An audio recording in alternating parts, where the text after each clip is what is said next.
क्या हाल दोस्तों, कैसे हो? फनटच OS 14 को आप अपडेट करना चाहते हो आपके फोन में, एंड्रॉइड 14 के मजे लेना चाहते हो, iQOO एंड Vivo के डिवाइसेस यूज कर रहे हो। ये है दोस्तों थर्ड पार्ट। आप लोगों का रेस्पॉन्स इतना तगड़ा मिला, दिल से शुक्रिया। एंड पार्ट 3 आप लोगों ने बढ़ा, तो पार्ट 3 फाइनली आ चुका है। यहाँ पे दोस्तों जितने भी iQOO एंड Vivo के जो भी सॉफ्टवेयर अपग्रेड्स हो रहे हैं ना, उसके रिगार्डिंग जो भी आपके दिमाग में क्वेश्चन चल रहे हैं, ऑफिशियली iQOO यानी फनटच OS टीम की तरफ से जो ना सारा माल मसाला, मतलब एक्चुअल में जो चीज आपको करना चाहिए, क्या चीज नहीं करना चाहिए, जितने भी आपके क्वेश्चन है ना, सबका क्वेश्चन रिलेटेड आंसर्स यहाँ है। जिन लोगों ने पार्ट 1 पार्ट 2 देखा उनको पता होगा, पार्ट 3 पे डायरेक्टली कंटिन्यू कर सकते। ये है दोस्तों iQOO का ऑफिशियल अपडेट। एंड यहाँ पे भी फनटच OS से यूज होता है, जो कि Vivo के फोन में भी होता है। तो सिमिलर दोनों का भी कोई भी ब्रांड्स के अगर आपके पास फोन है तो ये वीडियो बिल्कुल मत मिस करना। अगर आपके अपडेट सॉफ्टवेयर के रिगार्डिंग आपको जानना है कि कब तक आएगा, क्या आएगा एंड क्या क्या फ्रीक्वेंटली आस्क्ड क्वेश्चंस होते हैं, तो दोस्तों हमने जो है इसका सीरीज कवर करा था। यहाँ पे जाकर के हमें जो ना आप 6th क्वेश्चन पे जाते हैं, जैसा कि यहाँ पे नीचे है दोस्तों। आप यहाँ पे जो ना बहुत सारी चीजें देखने को मिलेगा। देखो सबसे पहला क्वेश्चन जो है ना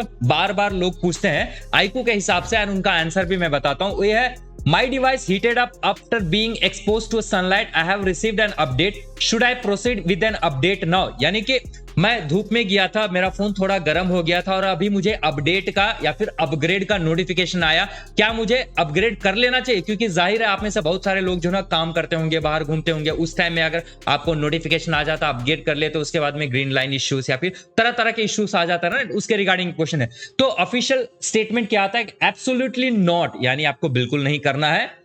Always update or upgrade your device in a cool environment as the background files refresh during the process and cause your device to heat up after reaching an update or upgrade। यानी कि आपको जब भी update करना है, आपको indoor करना है, ठंडी जगह पे करना है, गर्माहट वहां पे बिल्कुल, टेम्परेचर ज्यादा बिल्कुल भी नहीं रहना चाहिए। अराउंड 20 से 25 डिग्री के अंदर में आपका टेम्परेचर रहना चाहिए, राइट? ओके, नॉर्मल टेम्परेचर जो रूम टेम्परेचर होता है वहां पे करना चाहिए, क्योंकि आपका डिवाइस जब अपग्रेड होता है ना, बहुत सारे फाइल्स एंड ट्रांजैक्शंस अंदर, जो मतलब जो फाइल्स का सिस्टम यहाँ वहां फाइल रीड एंड राइट होता है ना, तगड़ी लेवल का होता है अंदर में, जिससे फोन हीट हो जाता है। हीट होने के कारण में प्रोसेसिंग सही नहीं होगा, उसके कारण आपका सॉफ्टवेयर क्रैश हो सकता है। मतलब बहुत सारे जो भी इश्यूज, जैसे ग्रीन लाइन प्रॉपर वगैरह, अलग अलग टाइप के इश्यूज आपने जो सुना होगा, देखा होगा, वो सब चीजें हैं। तो आपको हमेशा जो ना कूलर एनवायरनमेंट में करना चाहिए। एंड हाँ दोस्तों, एड एंड टू दैट 80% से ऊपर बैटरी लाइफ आपका होना चाहिए, ओके, चार्ज करके ही करना। And next question, 7th question है, I am experiencing the significant battery drainage after my recent upgrade. यानी अपग्रेड करने के बाद में जिन लोगों को बैटरी ड्रेन का इश्यू आ रहा है, उन लोगों के लिए आंसर है, ठीक है। एंड 7th ने एक्चुअली सेकंड क्वेश्चन है इस वीडियो के लिए, कंटिन्यूअसली मैंने 7 बोल दिया था, बट हाँ और भी 3 मेजर क्वेश्चन है, उसके लिए जरूर वेट करना, एंड तक देखना दोस्तों वीडियो।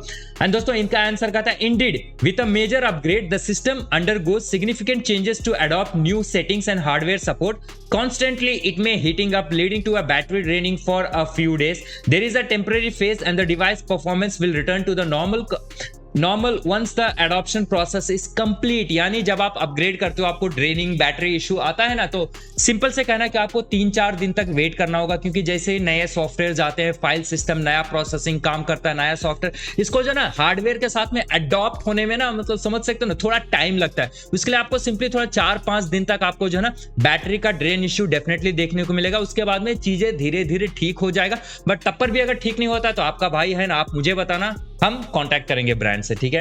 एंड नेक्स्ट क्वेश्चन दोस्तों है, जो है हमारा 3rd question, how can I submit a bug report और अ रिपोर्ट एन इश्यू। अगर आपके फोन में दिक्कत आ जाता है अपग्रेड के बाद में या फिर उसके पहले भी, तो आप कैसे एक रिपोर्ट को सबमिट कर सकते हो ऑफिशियली iQOO या Vivo के टीम को, ताकि वो रिव्यू करके उसको फिक्स कर सके, ठीक है।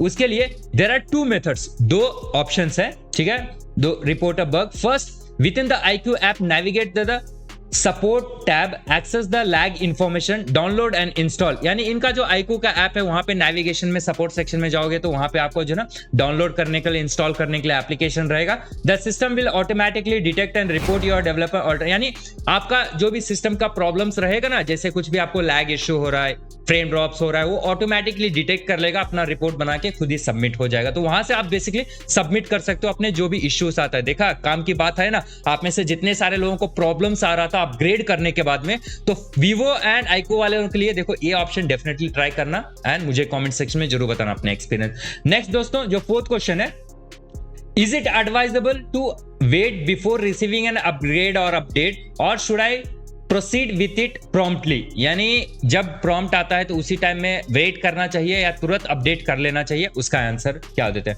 For your main device wait for 72 hours, stay engaged in our community and review feedback from the mediator, reviewers and official, it is secondary device, feel free to give. यानी देखो इनका भी यही कहना है कि अगर आपका प्राइमरी डिवाइस है तो आपको 72 आवर्स तो मिनिमम अपडेट रिलीज होने के बाद में वेट करना चाहिए, और साथ ही में आपको दूसरे लोगों का फोन में क्या प्रॉब्लम आ रहा है वो जानना है, या फिर रिव्यूअर्स को चेक करना चाहिए। यानी हमारे जैसे चैनल को जो आप देखते हो, हमें सब्सक्राइब करो, इसलिए हम देखो रिव्यू करके आपको बताते हैं ना।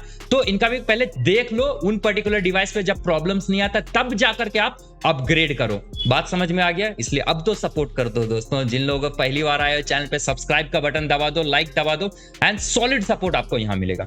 सबसे आखिरी क्वेश्चन होता है, the issue I reported hasn't been resolved in the latest update. यानी जो भी इश्यूज हमने रिपोर्ट करा या फिर आपने रिपोर्ट करा, वो इश्यू अभी तक फिक्स नहीं करा एंड अपग्रेड आ चुका है, तो उस कंडीशन में क्या करना चाहिए? क्या करना चाहिए बताओ? आप कमेंट सेक्शन में बताओ, वरना हम यहां बताते हैं। तो भाई iQOO के टीम्स का कहना है कि भाई देयर कुड बी 2 रीजन, यानी 2 रीजन उसके हो सकते हैं।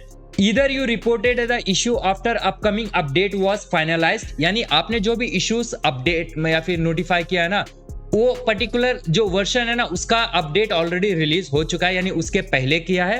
ओके, और it might be major bug requiring additional testing and time for resolving in forthcoming update. यानी कि आपने जो अपडेट या फिर जो इश्यू आपने बग फिक्स के हिसाब से जो iQOO के टीम से या वीवो की टीम को जो इंफॉर्मेशन पास कराएंगे ना, उनको जब पता चला तो ये मेजर बग था एंड इसको फिक्स करने में थोड़ा टाइम लगने वाला है, जिसका जो है नेक्स्ट अपडेट का वेट करना होगा। तो ये आंसर्स है। तो आई होप दोस्तों इससे जो है सारे अपडेट के क्वेश्चंस रिगार्डिंग सॉल्व हो गए। बाकी और भी कुछ क्वेश्चन है कमेंट सेक्शन में डाल देना, वीडियो को लाइक, चैनल को सब्सक्राइब कर देना। एंड हाँ, इस तरह से थोड़े long format and informative videos बनाने से आपको कुछ फायदा मिला एंड और भी बनाओ, let me know in the comments. Finally part 3 complete हो चुका है, इसके पार्ट 4, 5 अगर चाहिए तो थोड़े लॉन्ग टाइम बाद आएंगे, बट हाँ आप लोग जब सपोर्ट दिखाओगे तभी आएंगे, वरना end of part 3 end this video. Till then bye. और हाँ, मैं मिलता हूं आपसे अगली वाली वीडियो में ऐसे अपडेट लेकर के। चैनल सब्सक्राइब करके ही जाना। Bye bye.